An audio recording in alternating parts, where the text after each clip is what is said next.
Did you know compassion is one of the truest evidences of real faith? Compassion for the needs of others. That's one of the things that marked out Jesus Christ, was that He was compassionate.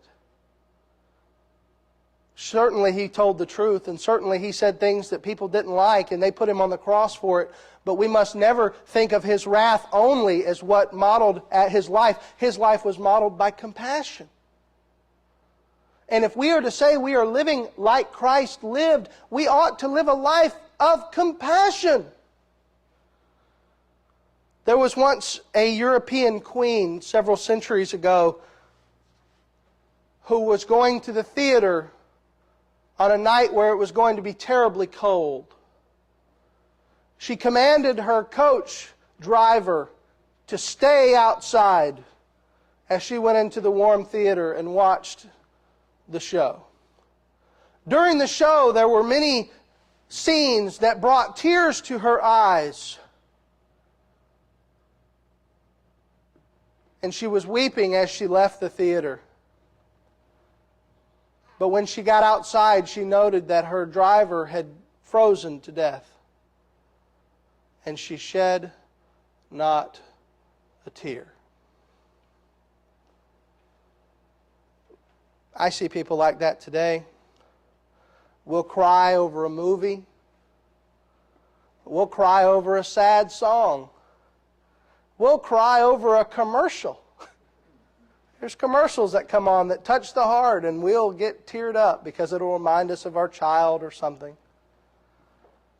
But how many of us overlook people who are really in need, who really need compassion, and don't give them a second's thought?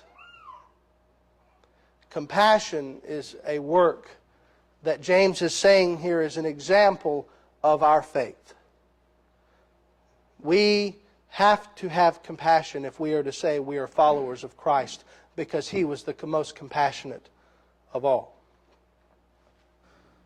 And the result, basically what James is saying, is that it's a result of a word that is displeasing, and the word is full of things that are displeasing to the ear. I'm telling you the truth. More than once, I have preached messages where I stood right back beside that door in the back, and I knew the text was crystal clear, and I told the truth about what the text said, and I had angry results. If I preach a truth from the Word of God and it makes a person angry, they are actually not angry with me, they are angry with the Word of God, and I have to understand that, or it'll hurt me.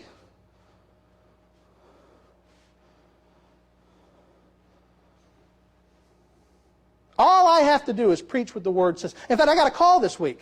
I got a call from a member of another church. Called me to ask me something about what their preacher had said.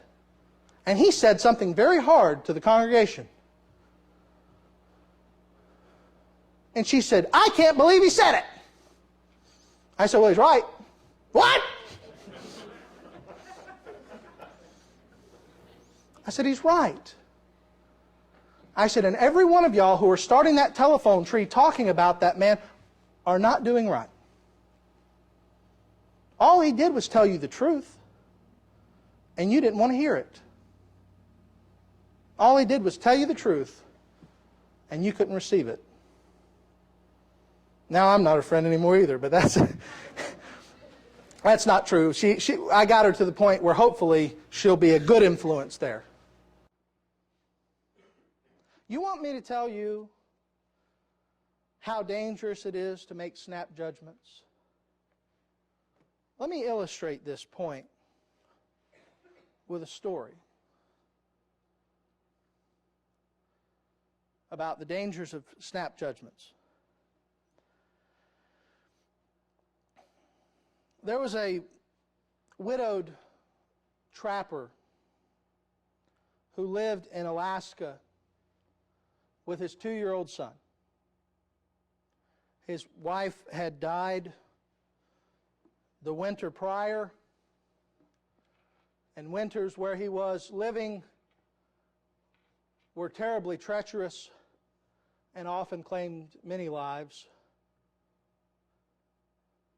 And it got to the point where this trapper and his 2-year-old son and their dog were getting very hungry.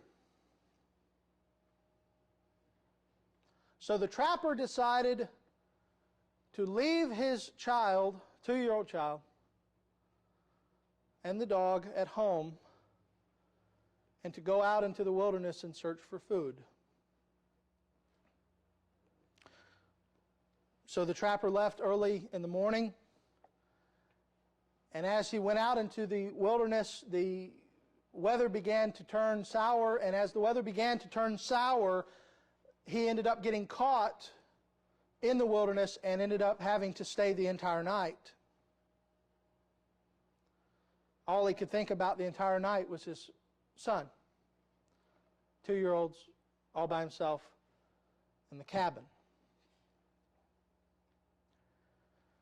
Light broke the next morning, and he could see finally through the trees and the brush.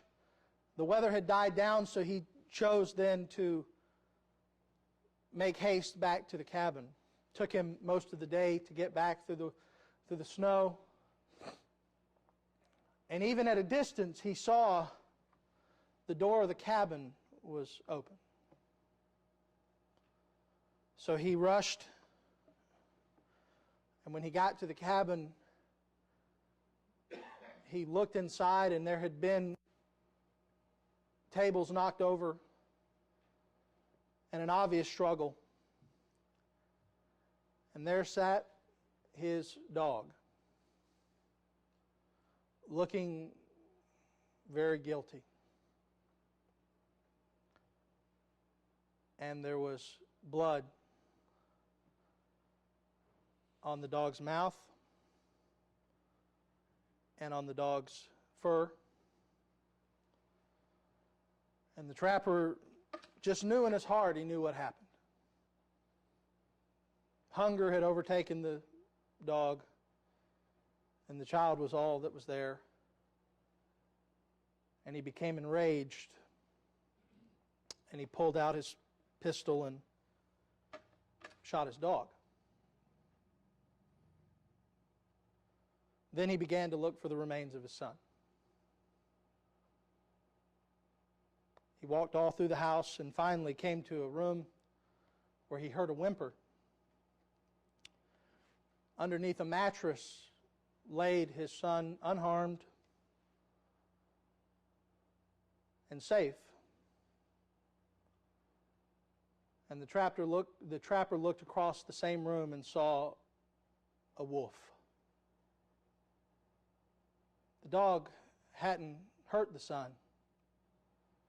The dog had protected the son from the wolf.